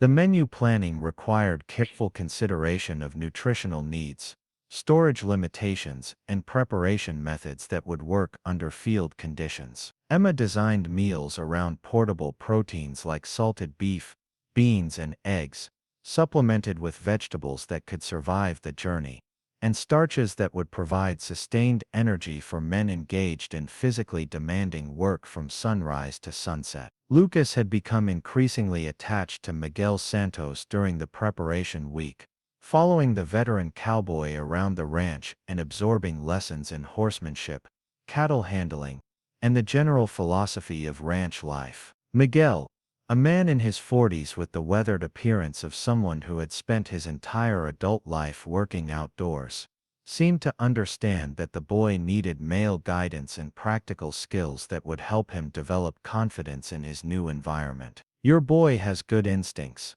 Miguel reported to Emma one evening as they discussed Lucas's progress. "He listens carefully, follows instructions, and shows respect for the animals. Those are qualities that cannot be taught to someone who doesn't possess them naturally." Emma watched through the kitchen window as Lucas practiced roping techniques with a patience and determination that reminded her painfully of his father. Thomas had possessed the same methodical approach to learning new skills, the same willingness to repeat difficult tasks until he achieved competency. The resemblance was both comforting and heartbreaking, a reminder of everything they had lost and everything Lucas was working to rebuild. Lily had formed an equally strong attachment to the ranch's domestic animals, particularly the chickens and barn cats that seemed to recognize her as a kindred spirit. Rosa had begun teaching her basic cooking skills appropriate for a 7-year-old, and Lily's natural enthusiasm for helping in the kitchen suggested she might follow in her mother's professional footsteps when she was older. The night before the cattle drive was scheduled to begin, Emma found herself unable to sleep despite her exhaustion from the intensive preparation period. The responsibility she was accepting felt enormous, not just for the practical success of feeding the trail crew, but for proving herself worthy of the permanent place Jake had offered her family at Thunder Creek Ranch. She made her way downstairs to the kitchen, where she often found solace in the familiar routines of food preparation and menu planning. To her surprise, she found Jake already there, sitting at the large table with a cup of coffee and a set of maps spread before him. He looked up when she entered, his expression showing the same restless energy that had driven her from her bed. "Couldn't sleep either?" he asked, gesturing for her to join him at the table. Emma poured herself coffee and settled into the chair across from him, noting the careful way he had marked the trail route and identified potential problems or delays that might affect their timeline. "I keep thinking about everything that could go wrong," she admitted. "Equipment failures, weather problems, running out of supplies, food poisoning from something I prepared incorrectly." Jake studied her face with the serious attention he gave to most subjects. "Those are all legitimate concerns, but they're also problems that can be solved if they arise. What you can't solve is lack of preparation or basic incompetence, and you've demonstrated neither of those qualities." Emma appreciated his confidence, even if she didn't entirely share it. "Trail cooking is completely different from anything I've done before. What if I can't adapt quickly enough? Then you'll learn as you go, the same way everyone else has learned these skills," Jake replied pragmatically. Rosa wasn't born knowing how to manage a chuck wagon, and neither was any other trail cook in the history of cattle drives. Experience comes from doing the work, not from theoretical knowledge. Their conversation was interrupted by the sound of footsteps on the stairs, and Lucas appeared in the kitchen doorway wearing pajamas and an expression of uncertainty that suggested he had been debating whether to join them or return to his room. "Come sit with us," Emma said, recognizing that her son was struggling with his own anxieties about the upcoming separation. "We're just discussing the cattle drive." Lucas approached slowly, still maintaining the careful politeness that characterized his interactions with Jake, despite the growing comfort level between them. "Mama, what if something happens while you're gone? What if those people from Dallas find us?" The question revealed the depth of Lucas's ongoing fears about their security at Thunder Creek Ranch. Despite the safety and stability they had found, he remained haunted by the possibility that their past would catch up with them and destroy the new life they were building. Jake's expression grew serious as he addressed Lucas's concern directly. "Son, anyone who wants to cause problems for your family will have to deal with me first. And I can assure you that's not a conversation they would enjoy." The quiet steel in Jake's voice seemed to reassure Lucas somewhat, though Emma could see that her son's anxiety ran deeper than rational fear. The trauma of their months on the run had left psychological scars that would take time and continued security to heal completely. "Besides," Jake continued, "Sheriff Bradley knows you're here, and he's made it clear that Thunder Creek Ranch residents are under his protection. This community takes care of its own." Emma felt a warm flush of gratitude at Jake's casual inclusion of her family as Thunder Creek residents worthy of community protection. The sense of belonging that had been developing over the past weeks was being reinforced in ways both large and small, creating a foundation of security that her children desperately needed. The following morning dawned clear and cool, perfect weather for beginning the cattle drive that would take them across several hundred miles of Texas rangeland to the railroad terminus in Amarillo. Emma was up before sunrise, preparing the final meal that would be served from the ranch house kitchen before they switched to trail cooking for the duration of the journey. The cowboys who would make the drive were assembled in the kitchen for breakfast by the time the sun cleared the horizon, their gear packed and their horses saddled for the long day ahead. Emma had come to know these men over her weeks at Thunder Creek, understanding their individual preferences and dietary needs while respecting the professional competence that made them valuable members of Jake's operation. Samuel Porter, the foreman, was a man of few words but considerable wisdom gained from decades of moving cattle across challenging terrain. Tommy Rodriguez and Billy Thompson were experienced hands in their 30s who could be counted on to handle any crisis that might arise. The younger cowboys, ranging in age from early 20s to late 20s, brought energy and enthusiasm that balanced the veterans' experience and caution. As Emma served what might be their last hot breakfast cooked on a real stove for nearly a week, she found herself studying these men who would be depending on her culinary skills for their sustenance during the demanding journey ahead. They were rough around the edges in some ways, shaped by lives spent outdoors in physically demanding work, but they were also fundamentally decent people who had accepted her presence at Thunder Creek without question or judgment. "Mrs. Thompson," Samuel said as he finished his meal, "I want you to know that we appreciate what you're taking on with this trail cooking. It's hard work under difficult conditions, and we're grateful to have someone with your skills handling our meals." The other cowboys murmured agreement, their expressions showing genuine respect for the challenge Emma was accepting and confidence in her ability to meet it successfully. Their faith in her competence was both touching and intimidating, adding to the pressure she felt to justify their trust. After breakfast, the final preparations began in earnest. The chuck wagon was loaded with carefully organized supplies, every item placed according to Rosa's detailed instructions about accessibility and weight distribution. The remuda, the collection of horses that would provide fresh mounts for the cowboys during the drive, was assembled and counted. The cattle themselves were gathered into a manageable herd, their movements coordinated by riders who seemed to communicate with their animals through subtle shifts in posture and position. Emma's farewell to her children was more difficult than she had anticipated. Despite Jake's assurances about their safety and Rosa's obvious affection for Lucas and Lily, leaving them for 6 days felt like a betrayal of the maternal instincts that had kept them together through their worst difficulties. "Be good for Rosa," she instructed, holding both children close. "Help with the chores, continue your lessons with Miguel, and remember that I'll be back before you know it." Lucas nodded with the stoic acceptance he had learned during their months of uncertainty, but Emma could see the worry in his eyes despite his efforts to appear mature and understanding. Lily clung to her mother with the unconscious desperation of a child who had learned that adults could disappear suddenly and without warning. "I'll bring you both something special from Amarillo," Emma promised, knowing that small gestures often meant more to children than grand declarations. Jake's goodbye to the ranch was equally emotional, though he expressed his feelings through practical concerns about the property's management during his absence rather than sentimental words. Emma watched him embrace Rosa with genuine affection, the two of them sharing a relationship that went far beyond employer and employee to encompass the kind of family bond that develops between people who have weathered difficulties together. The actual departure felt anticlimactic after all the emotional preparation.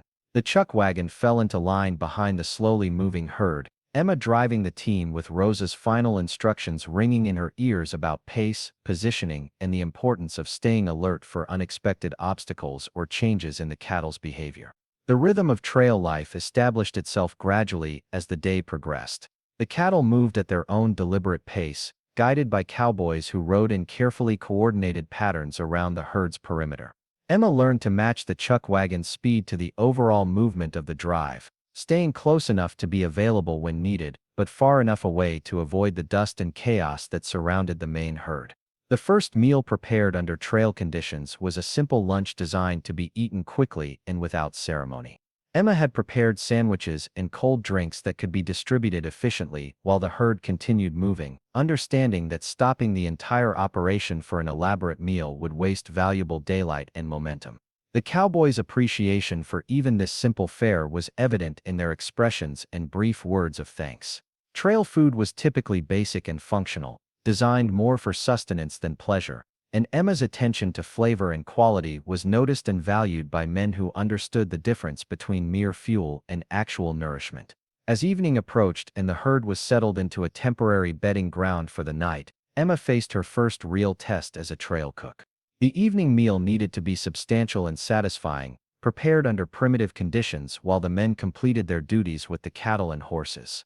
Everything had to be ready on schedule, served efficiently, and cleaned up quickly so that night watch rotations could begin without delay. Working by lantern light with equipment that bore little resemblance to her familiar kitchen tools, Emma created a meal that managed to be both practical and appetizing.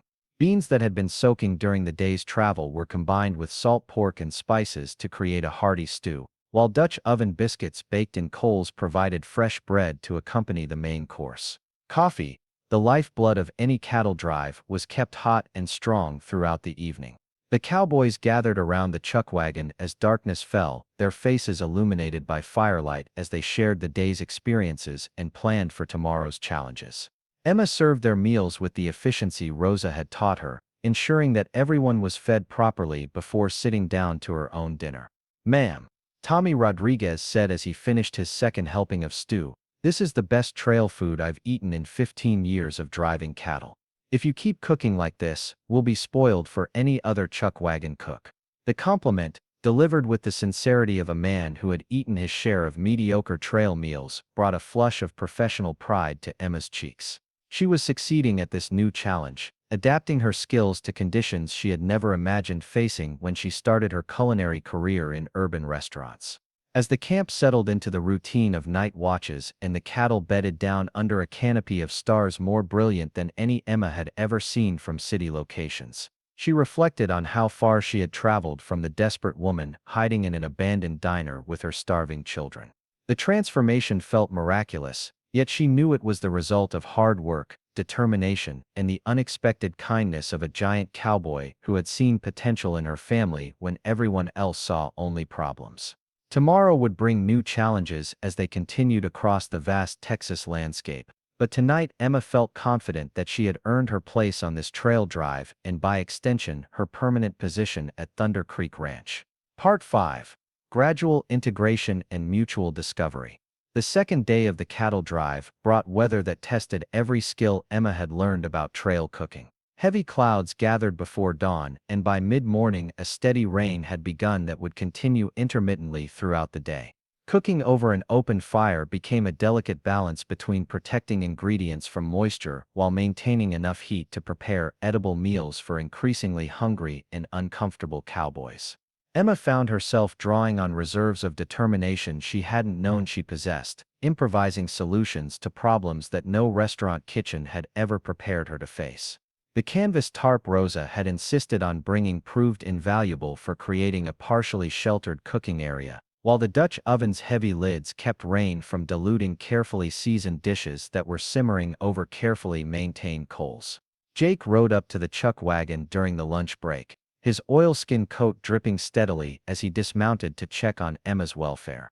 The concern in his expression was unmistakable, and Emma realized he was prepared to call a halt to the day's travel if the conditions became too difficult for her to manage safely.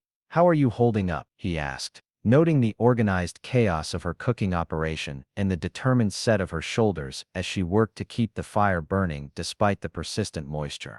"I'm learning that trail cooking is as much about problem solving as it is about food preparation," Emma replied, wiping rain from her face with the back of her hand. "But the men need hot food and coffee, especially in weather like this." Jake's expression showed both admiration for her determination and concern for her physical comfort.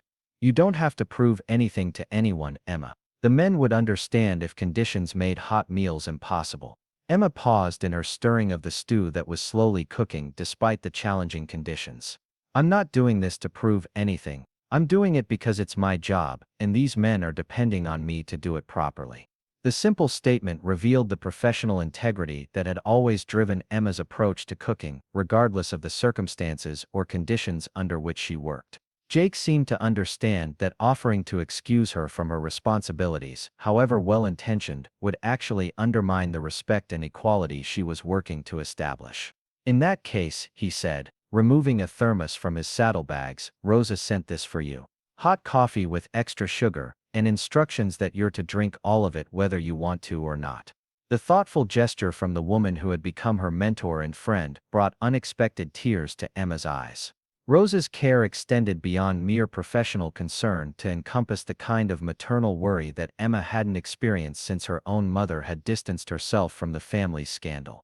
As the day progressed, Emma noticed the subtle ways that Jake ensured her comfort and safety without making her feel protected rather than capable.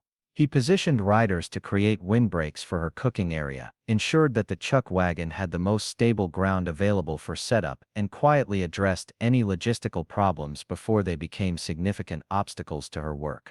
The evening camp was established earlier than usual due to the weather, giving Emma additional time to prepare a meal that would restore both the physical and emotional energy that the difficult day had drained from the entire crew. She decided on comfort food that would provide both warmth and satisfaction: thick beef stew with vegetables, cornbread with honey butter, and rice pudding made with tinned milk and spices that had been carefully protected from moisture throughout the day. Part 4. Testing and proving. The cattle drive had entered its fourth day when disaster struck in the form of a violent thunderstorm that rolled across the Texas plains with the fury of nature unleashed. Emma watched the dark clouds gathering on the horizon during the afternoon, noting how the cattle grew increasingly restless as atmospheric pressure dropped and electricity charged the air with an almost tangible tension. The Cowboys had begun making preparations for severe weather, but nothing could have prepared her for the intensity of what was about to unfold. The storm hit just as Emma was beginning preparations for the evening meal, transforming the orderly camp into chaos within minutes. Wind gusts of frightening power threatened to overturn the chuck wagon, while lightning strikes illuminated the landscape in stark, terrifying flashes that spooked both cattle and horses into dangerous panic. Rain fell in torrents that extinguished cooking fires and turned the ground into treacherous mud that made every movement hazardous. Emma found herself fighting to secure equipment and protect precious food supplies while simultaneously trying to maintain some semblance of meal preparation for men who would desperately need hot food and coffee once the immediate crisis passed. The canvas coverings that had seemed adequate for normal weather proved woefully insufficient against the storm's violence, and within minutes everything was soaked through, despite her frantic efforts to create shelter. Jake appeared through the driving rain like a mythical figure, his massive frame somehow managing to provide a windbreak as he helped Emma secure the most critical equipment. Water streamed from his hat and coat as he worked with methodical efficiency to minimize the damage to their cooking operation, his presence bringing calm and purpose to what had seemed like an impossible situation. "We need to get you to safer ground," he shouted over the wind, gesturing toward a slight rise that offered marginally better protection from the storm's worst effects. Emma shook her head stubbornly, her hair plastered to her face as she continued working to salvage what she could from the chaos. "The men will need food when this passes. I can't abandon everything now." Jake's expression showed both admiration for her determination and concern for her safety as another lightning strike illuminated their struggle against the elements. "The equipment can be replaced, Emma. You cannot." The use of her first name, spoken with an intensity that had nothing to do with professional courtesy, sent an unexpected flutter through Emma's chest, despite the desperate circumstances.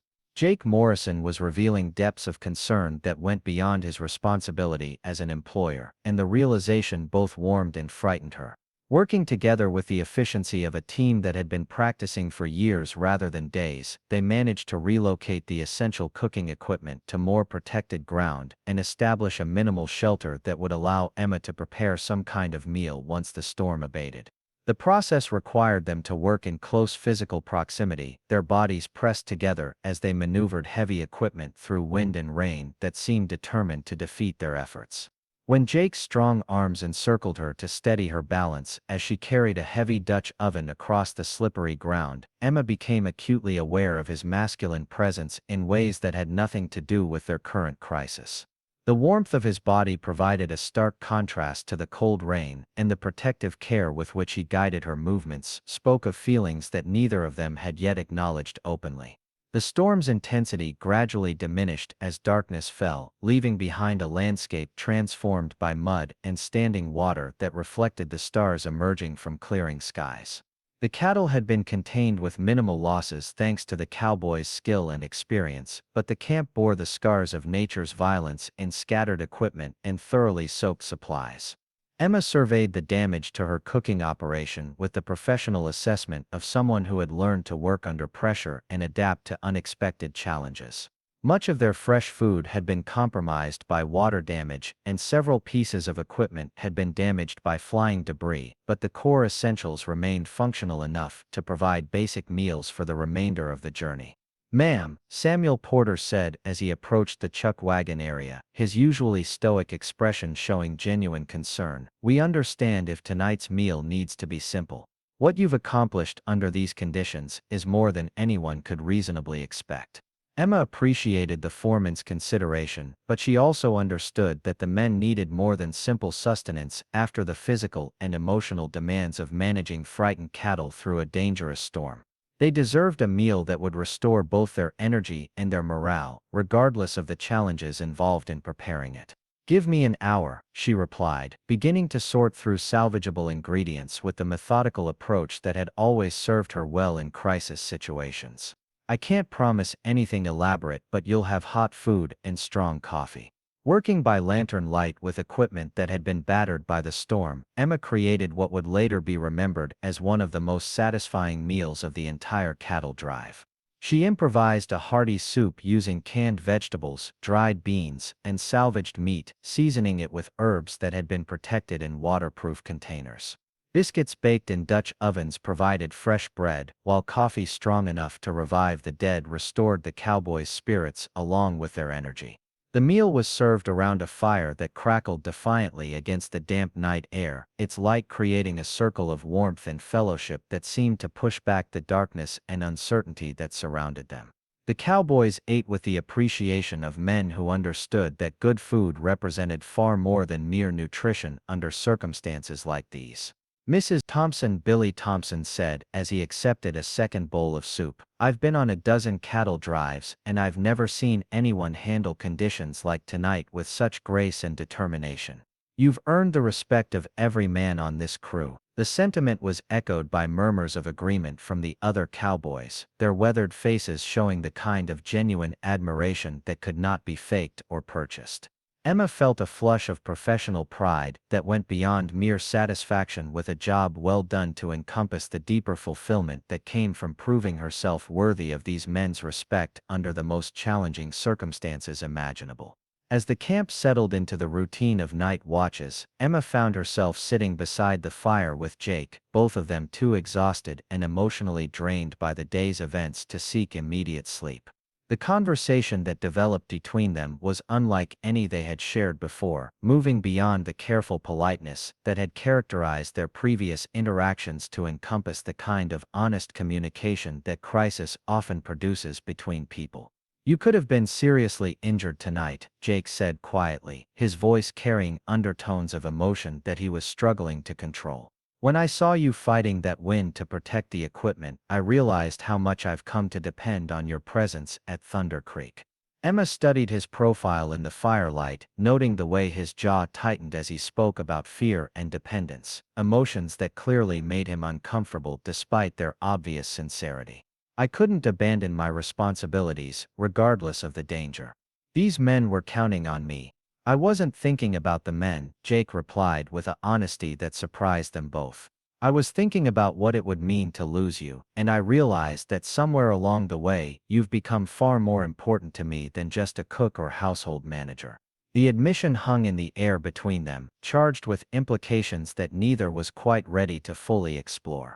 Emma felt her heart rate accelerate as she processed the meaning behind Jake's words, understanding that he was revealing feelings that went far beyond professional appreciation or even friendship.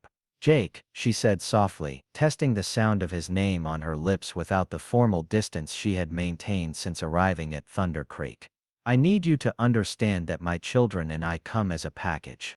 Any feelings you might have for me necessarily include acceptance of them as permanent parts of your life." Jake turned to face her fully, his expression serious but not hesitant.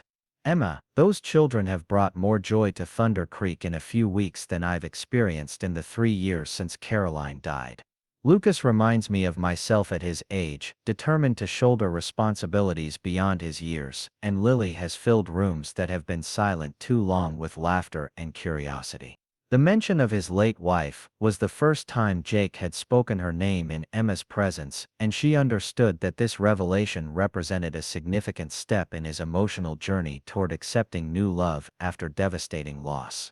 "Tell me about her," she said gently, recognizing that understanding his past was essential to building any kind of future together. Jake's expression grew distant as he gathered memories that were clearly both precious and painful. "Caroline was everything I thought I wanted in a wife when I was young and foolish enough to believe that love was simple. She was beautiful, educated, from a good family in Dallas, and she seemed to understand what it meant to be married to a rancher." Emma heard the qualification in his voice, the suggestion that reality had proven more complicated than youthful expectations. "But she never truly adapted to ranch life," Jake continued with the careful honesty of someone who had spent years analyzing the failures of his marriage. "She tried, and I give her credit for that, but she was always homesick for city life, always feeling isolated and lonely despite my efforts to make Thunder Creek feel like home." The revelation explained much about Jake's current living situation and his apparent reluctance to seek new companionship after Caroline's death. He had experienced the pain of loving someone who could never be truly happy in his world, and that experience would naturally make him cautious about risking similar disappointment. "How did she die?" Emma asked gently, sensing that this part of the story held particular pain for Jake. Jake's hands clenched involuntarily as he relived memories that clearly haunted him. "Car accident on the way back from Dallas. She had been visiting her family, trying to convince them to move closer to the ranch so she wouldn't feel so isolated. The roads were icy, and she lost control on a curve about 20 miles from home." Emma could imagine the guilt and regret that such circumstances would create, the endless questions about whether different choices might have prevented the tragedy. "I'm sorry, that must have been devastating." "The worst part," Jake said quietly, "was knowing that she died unhappy. We had argued before she left about her constant dissatisfaction with ranch life, and the last words we spoke to each other were angry ones. I've lived with that regret for 3 years." Understanding dawned on Emma as she processed the full implications of Jake's revelation. His reluctance to become involved with another woman wasn't just about grief or loyalty to Caroline's memory, but about fear of repeating the same patterns that had led to unhappiness and tragedy in his first marriage. "Jake," she said carefully, choosing her words with the precision required for such a delicate conversation, "I need you to understand that I'm not Caroline. My experience of ranch life, so far, has been one of healing and hope, not isolation and disappointment. This place has given my children and me something we desperately needed, and I have no desire to change or leave it." Jake's expression showed surprise at her directness, followed by something that might have been relief. "You're not bothered by the isolation, the distance from cultural activities and social opportunities that city life provides?" Emma smiled at the question, thinking of the months she had spent hiding from exactly those social connections that Jake seemed to think she would miss. "I've learned that happiness comes from feeling useful and valued, not from having access to theaters and shopping centers. My children are thriving here in ways they never could in the city, and I've found professional satisfaction that I thought was lost forever." The conversation was interrupted by the approach of Samuel Porter, who had been making his rounds of the camp and checking on both men and animals before settling in for his own rest. The foreman's presence reminded them both that they were not alone on the trail, and that private conversations needed to be balanced with the practical requirements of managing a cattle drive. "Boss," Samuel said, addressing Jake with the respectful familiarity of long association, "the cattle are settled well despite the storm, and the men are in good spirits thanks to Mrs. Thompson's excellent meal. Weather looks to be clearing, so we should make good time tomorrow." Jake nodded his approval of the report, shifting smoothly back into his role as the expedition's leader, despite the personal nature of the conversation that had been interrupted. "Any injuries or equipment losses that need addressing?" "Nothing serious," Samuel replied. "A few rope burns and one horse with a stone bruise, but everything manageable." Mrs. Thompson handled the worst of the storm better than some experienced trail cooks I've known. The compliment, delivered with the laconic sincerity that characterized Samuel's communication style, brought a flush of pride to Emma's cheeks. Earning the respect of someone with Samuel's experience and expertise represented a professional achievement that validated her decision to accept the challenges of trail cooking. As Samuel continued his rounds and the camp settled into the quiet routine of night watches, Emma and Jake found themselves alone again by the dying fire. The interruption had broken the intensity of their previous conversation, but the feelings and revelations that had been shared could not be easily dismissed or forgotten. "Emma," Jake said as they prepared to seek their respective sleeping areas, "when we return to Thunder Creek, I'd like to continue this conversation under circumstances that allow for more privacy and less immediate pressure." Emma nodded, understanding that the cattle drive was neither the appropriate time nor place for exploring the romantic implications of their growing attraction. "I'd like that. There are things I need to tell you about my past, about the circumstances that brought us to that abandoned diner, before we can consider any kind of future together." Jake's expression showed neither concern nor curiosity about the secrets Emma had yet to reveal.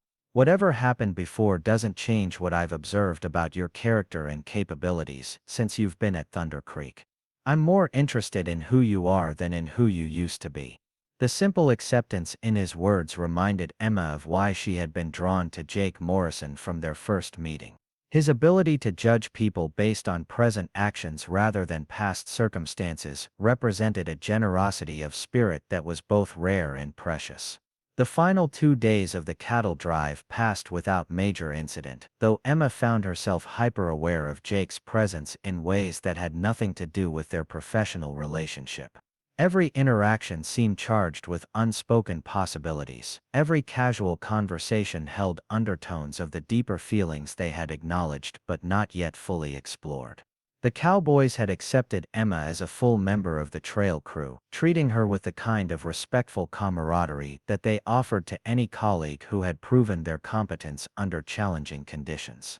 Their acceptance meant more to Emma than they could possibly know, representing validation of her ability to adapt and succeed in a completely different world from any she had previously known. When the lights of Amarillo appeared on the horizon, signaling the successful completion of their journey, Emma felt a complex mixture of satisfaction and regret. The cattle drive had tested every skill she possessed while teaching her new ones, but it had also provided an opportunity for emotional growth and self-discovery that would have been impossible under normal circumstances. The process of delivering the cattle to the railroad and conducting the business that justified the entire expedition was handled with the efficiency of long practice. Jake negotiated terms with buyers, while the Cowboys managed the practical aspects of transferring the herd from their care to that of the railroad personnel who would oversee the final stage of the journey to distant markets. Emma found herself with several hours of free time while the business was conducted, and she used the opportunity to replenish supplies that had been exhausted during the trail and purchase small gifts for Lucas and Lily as she had promised. The simple pleasure of walking through town and interacting with shopkeepers reminded her of normal life's routines that had been suspended during their intense week on the trail. When Jake found her in the general store, carefully selecting fabric for a dress that Lily could help sew under Rose's guidance, his expression showed the kind of quiet satisfaction that suggested their expedition had been both financially and personally successful. The cattle brought premium prices, he reported, which means bonuses for the crew and a profitable year for Thunder Creek Ranch. Samuel says the men are attributing some of our success to the improved morale that came from having excellent meals throughout the journey. Emma felt a flush of professional pride at the indirect compliment, understanding that trail cooks were often blamed for expedition failures, but rarely credited for their contributions to success. I'm glad I could contribute to the outcome. It's been an incredible learning experience. Jake's expression grew more personal as he watched her examine the fabric with the careful attention of someone who understood quality and value. Emma, this week has shown me things about myself that I thought I had forgotten. I'd like to discuss what that might mean for both of us when we return to Thunder Creek. Emma met his gaze directly, seeing the hope and uncertainty that he was trying to mask with casual conversation. I'd like that very much. There are decisions that need to be made about the future, and I think we both know that they go beyond simple employment arrangements. The journey back to Thunder Creek was accomplished in a single day by wagon rather than the slow pace required for moving cattle. Emma found herself sitting beside Jake on the wagon seat, their bodies occasionally touching as the vehicle navigated rough terrain, each contact sending small shocks of awareness through her system. Their conversation during the return journey ranged across topics both practical and personal, as if they were deliberately testing their compatibility across the full range of subjects that would matter in a long-term relationship. Emma was struck by Jake's intelligence and thoughtfulness, qualities that his reserved public manner sometimes concealed, while Jake seemed fascinated by her ability to analyze complex situations and propose creative solutions. When Thunder Creek Ranch appeared in the distance, Emma felt a rush of emotion that surprised her with its intensity. This place had become home in ways she hadn't fully realized, and the sight of its familiar buildings and landscapes filled her with the kind of deep satisfaction that comes from returning to where one truly belongs. Lucas and Lily rushed out to greet them before the wagon had fully stopped, their faces glowing with health and happiness that confirmed Emma's belief that Thunder Creek was exactly where her family needed to be. Their excited chatter about everything they had experienced during her absence filled the air with the kind of joyful noise that transformed a house into a home. Rosa's welcome was equally warm, though her shrewd eyes missed nothing as she observed the subtle changes in the relationship between Emma and Jake. The older woman's satisfied expression suggested that she had been hoping for exactly the kind of development that seemed to be unfolding before her eyes. "How did our trail cook perform?" Rosa asked Jake with the directness that characterized their long relationship. Jake's smile transformed his usually serious expression as he replied, "She exceeded every expectation I had, and I'm beginning to think Thunder Creek Ranch has been missing something essential for far too long." The statement carried implications that went well beyond professional satisfaction, and Emma felt her heart race as she realized that Jake Morrison was coming very close to declaring intentions that would change both their lives forever. As evening fell and the ranch settled into its familiar rhythms, Emma found herself standing on the front porch with Jake, watching the sunset paint the Texas sky in shades of gold and crimson. The cattle drive was over, but she sensed that a new chapter in all their lives was just beginning. Up next, you've got two more standout stories right on your screen. If this one hit the mark, you won't want to pass these up. Just click and check them out.